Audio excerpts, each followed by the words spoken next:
Assalamualaikum warahmatullahi wabarakatuh. Sebelumnya, perkenalkan nama saya Dwi Hanatalita dari kelas C dengan NIM 28921500142. Fakultas Ekonomi dan Bisnis Prodi Manajemen di Universitas Pancasakti Bekasi.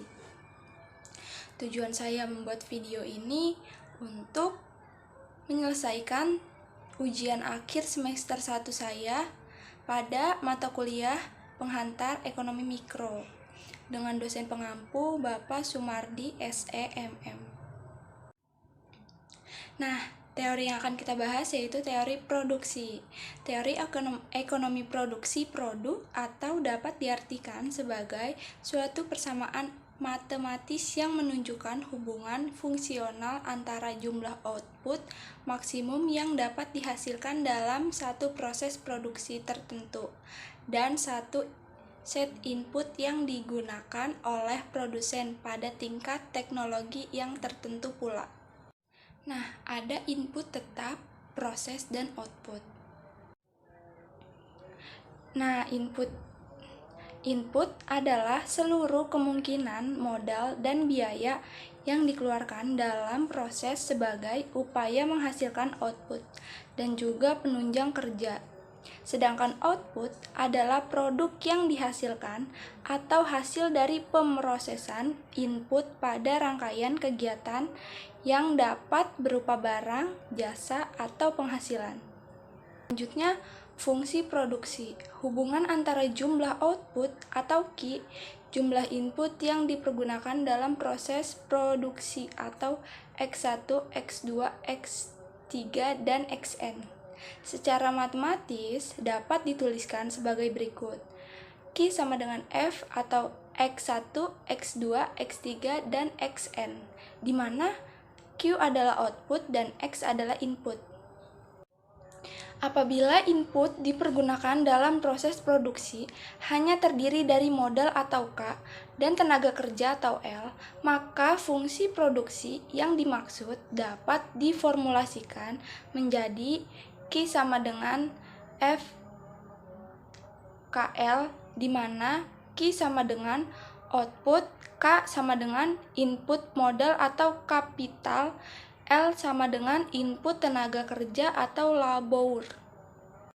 Nah, selanjutnya langkah awal dalam menjelaskan teori produksi, yaitu yang pertama dengan mengasumsikan bahwa hanya ada satu faktor produksi yang berubah. Yang kedua, para ekonomi awalnya mempelajari teori produksi dengan meningkatkan pemanfaatan tenaga kerja pada sebidang tanah yang tetap akan mempengaruhi output.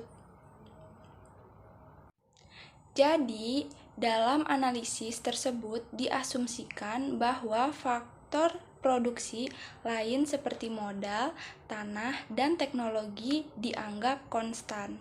Dengan demikian, satu-satunya faktor yang berubah adalah tenaga kerja. Berikut produk-produknya. Yang pertama, produk total. Yang kedua, produk rata-rata. Yang ketiga, produk marginal. Nah, produk total yaitu keseluruhan output yang dihasilkan dari hasil penggunaan sejumlah faktor produksi tertentu.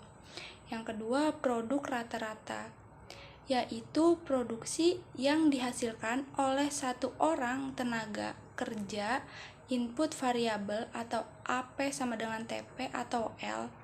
Nah, yang ketiga, produk marginal yaitu tambahan produk yang diakibatkan oleh bertambahnya seseorang tenaga kerja dan sebaliknya atau TP atau L.